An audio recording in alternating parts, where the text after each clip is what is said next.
So hello guys, this is Arsh Sabaz and I'm here to talk about the Afghanistan current issues. जानेंगे about the Afghanistan and who is Taliban and the origin of that and the last Sharia law. What is that? Sharia law क्या है? और ये किस किस देशों में वर्तमान में उपस्थित है और कैसे इसको दुनिया के संदर्भ में पेश किया जाता है। ठीक है, सो उस पर मैं बात करूँगा।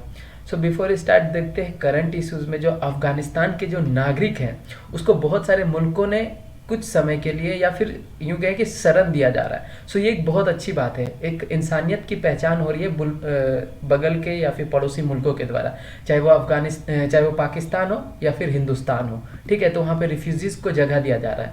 एंड बात करें कि बोरिस जॉनसन में G7 पर जो मीटिंग रखी थी 24 अगस्त को, उस पर बात करेंगे। लेकिन स्टार्ट करते हैं हम लोग हिस्ट्री से।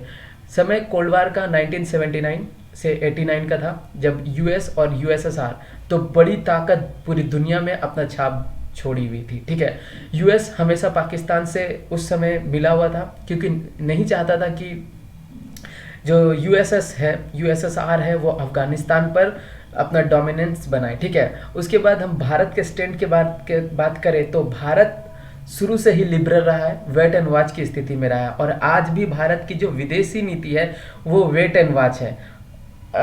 वर्तमान में जो हमारे फॉरेन मिनिस्टर है जयशंकर प्रसाद, उन्होंने भी यही स्टेप ले रखा है, स्टैंड ले रखा है कि अगर, ठीक है, उसका स्टैंड ये है कि अगर अफगानिस्तान में कुछ भी होता है, जैसे कि कुछ समय के बाद हो सकता है फिर से तालिबान में डेमोक्रेटिक आ जाए, हो सकता है, मान के हम चलते हैं। तो अगर अभी हम लोग तालिबान से बात करना स्टार्ट करें तो जब बाद में जो सरकार आएगी उससे बात करने में मतलब एक दूसरा नज़रिया विकसित होगा। ठीक है, सो इसलिए भी हम लोग वेट एंड वॉच की नीति को अपनाए हुए हैं। फिर हम लोग बात कर रहे हैं यूएसएसआर की, जो उस समय सोवियत संघ के नाम से जाना जाता था। उसके बाद 1979 में ये एक पिक्चर जो है वो अफगानिस्तान से सेना वापस आ रही है। ठीक है, लेकिन इसके बाद पहले बात कर ले ये हफीजुल्लाह अमीन, ये कौन थे। ठीक है, जैसे ही ये जो यूएसएसआर की एंट्री होती है अफगानिस्तान में, हफीजुल्लाह अमीन को मार दिया जाता है। किसके द्वारा? तो यूएसएसआर के द्वारा मार दिया जाता है, जिसके पीछे दो रीज़न रहते हैं, एक आइडियलिज्म, एक जियो पॉलिटिक्स। आइडियलिज्म में क्या होता है, जो हफीजुल्लाह थे वो डेमोक्रेटिक लाना चाहते थे और ये जो जियो पॉलिटिक्स है उसको आप अपने बेहतर तरीके से समझ सकते हैं कि वर्ल्ड में जिस तरह से हलचल हो रही थी, जिस तरह से बात हो रही थी, तो उस संदर्भ में देखा जा रहा था। ठीक है, जियो पॉलिटिक्स मतलब क्या, यूएसएसआर क्या चाहती थी कि उसका ज़्यादा क्षेत्र हो, उसका ज़्यादा विस्तार हो। उसके बाद फिर दूसरी बड़ी ताकत जो यूएसए थी वो चाहती थी कि उसका ज़्यादा क्षेत्र हो, उसका ज़्यादा विस्तार हो। तो ये जियो पॉलिटिक्स था। ठीक है, फिर ये देखो अफगानिस्तान में दो बड़ी शक्तियाँ अपना अपना चाह रही थी कि हुकूमत हो, लेकिन यूएसएसआर ने अफगानिस्तान पर जब कब्जा कर लिया, ठीक है, जब उन्होंने अपना आइडियलिज्म थोप दिया, तो यूएसए ने एक बहुत ही बड़ी गलती की। इसको गलती ही कहा जा सकता है, ऑपरेशन साइक्लोन। ठीक है, ये एक प्रकार की गलती थी यूएसए के द्वारा। वो क्या थी, देखो यहाँ पर लिखा है कि US support for the Mujahideen. US ने सपोर्ट किया था मुजाहिदीन को और वो ना 3 बिलियन का फंड दिया था। और सिर्फ इन्होंने ही नहीं दिया था, MI6 जो ब्रिटेन की खुफिया एजेंसी है, CIA, और पाक इंटेलिजेंस, सऊदी अरबिया भी इस पर शामिल था। उन्होंने फंड किया था तालिबान को, ठीक है, सॉरी मुजाहिदीन को। फिर जब 1988 का समय आया, उस समय तालिबान और नॉर्थ अलायंस जो था वो दोनों आमने सामने हुआ और कुछ समय के बाद जीत जाता है। कौन जीत जाता है? तो जीत जाती है आपका तालिबान। और 1996 में देखो तालिबान विन 1996, ओके, सो वो जीत जाती है। और उसके बाद उसने कुछ समय तक तो काफ़ी अच्छा से रूल किया। वहाँ की जनता भी उससे बहुत ज़्यादा खुश थे, प्रेरित थे कि चलो अब हो सकता है कि इस मुल्क का विकास होगा, हम लोग मॉडर्नाइज की ओर बढ़ेंगे, इंडस्ट्रियल विकास होगा। ठीक है, तो इस तरह के लोग सोच रहे थे। लेकिन जैसे जैसे समय बीता, तालिबान ने अब वो रूढ़िवादी वाली, कंजर्वेटिव वाली, ठीक है, तो इस तरह का बहुत सारे ऐसे मतलब प्रतिबंध उन पे लगा दिए गए, जैसे कि ब्यूटी पार्लर नहीं जाना, हाई हील वाले सैंडल नहीं पहना, ये तो सिर्फ महिलाओं के लिए थे। और फिर जो छोटे बच्चियों लोग के लिए भी थे, जैसे कि 12 उम्र के ज़्यादा एज वाले को स्कूल कॉलेज जाने पर प्रतिबंध था, ठीक है। इस तरह के बहुत सारे प्रतिबंध थे, लाइक चित्र बनाना, पिक्चर देखना, टेलीविज़न, ये सारी चीज़ों पे प्रतिबंध था, ठीक है। लेकिन अब यहाँ पर क्या होता है, एक चीज़ मैं थोड़ा सा मिस कर गया, वो ये कि यूएस का एंट्री कैसे होता है।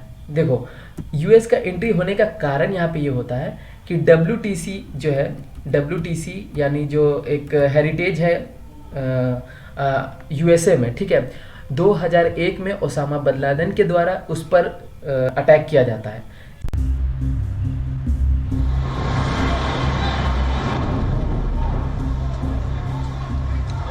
At 8:46 a.m. Eastern Time, an American Airlines Flight 11 traveling from Boston to Los Angeles strikes the North Tower of the World Trade Center. इस पे बहुत ज़्यादा जान माल का नुकसान होता है और यूएसए को एक रीज़न मिल जाता है तालिबान में घुसने का, ठीक है।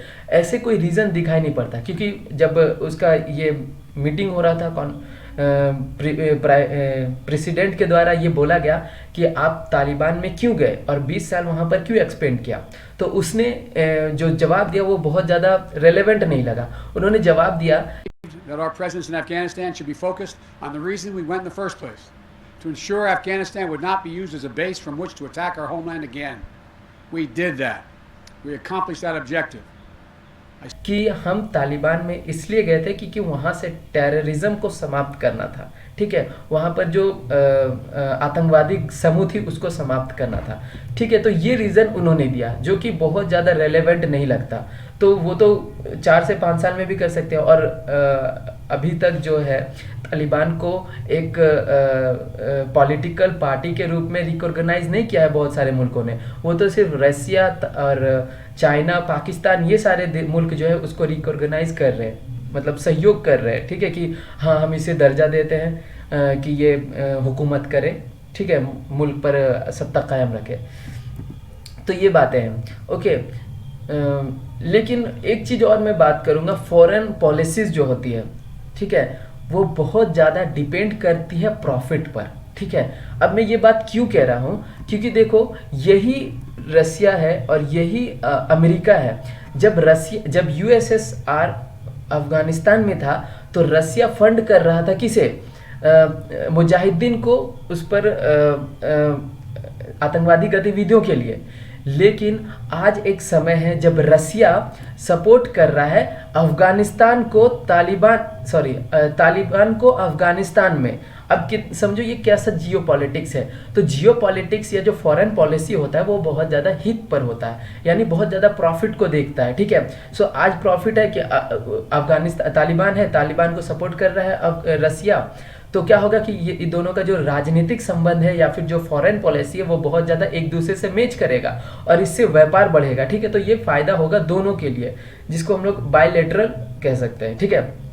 अब हम बात करते हैं इंडिया के संदर्भ में। तो इंडिया ने एक बहुत बड़ा अमाउंट, ठीक है, बहुत बड़ा जो रकम है वो अफगानिस्तान में इन्वेस्ट किया है। लाइक संसद उसने बनाया है, सलमा डैम बनाया है, ये देख सकते हैं आप, 2016 में इस चीज़ का निर्माण किया गया। उसके बाद फिर हाईवे बनाया है, ठीक है, ये सारी चीज़ें। तो यहाँ पर जो इन्वेस्ट हो रखा है पैसा, उसकी कुछ समझ नहीं है, लाइक क्योंकि जो फॉरेन मिनिस्टर है उन्होंने वेट एंड वॉच की नीति को अपना रखा है, पता नहीं कब तक करेंगे, लेकिन ये एक सही डिसीजन है according to the foreign policy. Because हम लोग अगर अभी जल्दबाजी करते हैं तो आने वाले समय में हो सकता है हमें सामना करना पड़े, लेकिन अभी हम लोग इंतज़ार करते हैं जिसे पूरी तरह से स्थिरता का माहौल हो जाएगा तब हम लोग बात करेंगे। किससे? अफगानिस्तान पे चाहे किसी का भी हुकूमत रहे, मुझसे बात करेंगे, चाहे वो नॉर्दर्न अलायंस रहे या तो फिर तालिबान रहे या तो फिर डेमोक्रेटिक पार्टी रहे, हमें उससे कोई मसला नहीं है, हम जो भी रहेगा हम उससे बात करेंगे, ठीक है।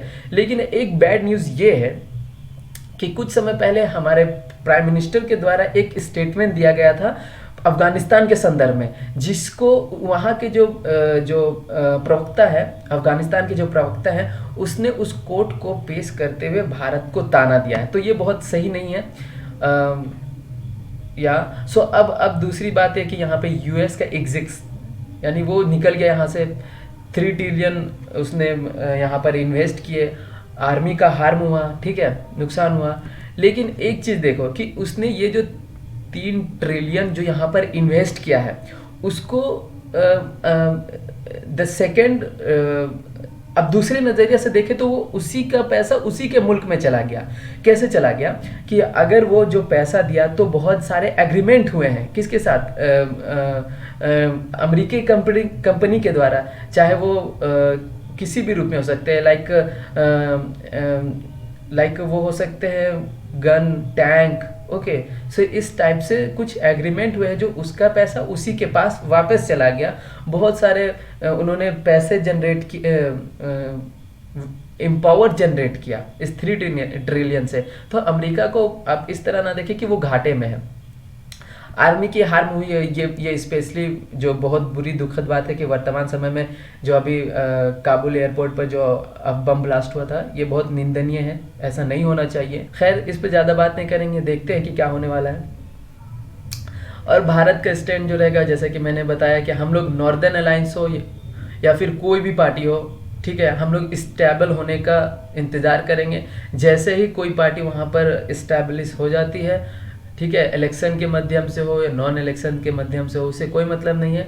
अभी वर्तमान में हम लोग सिर्फ वेट एंड वॉच की नीति अपनाएंगे और उसके बाद जैसे ही कोई सरकार वहाँ पे बनती है तो हमारा फॉरेन नीति ऑफ कोर्स काम करेगा। क्योंकि आप देखो कि मतलब ऐसा है, हमें इतना कुछ समझ में आ रहा है, तो आपको क्या लगता है जो एक्सपर्ट बैठे हैं, जो मतलब प्रो है इन चीज़ों पर, तो उनका कितना सोच चल रहा होगा। सो हाँ, अब वेट एंड वॉच की नीति according to me also is good, ठीक है। So I hope this lecture will like, and if you like this video then support me, and you can join my Telegram, Facebook, Instagram, Twitter, where you want, okay. And if you need help, then of course you can contact me. I will always try to help you, okay. So at the end, just tell you that keep hard work, keep motivate yourself, because we don't know what will come in life. So yeah, keep hard work and keep motivate yourself. God bless you all. Thank you so much.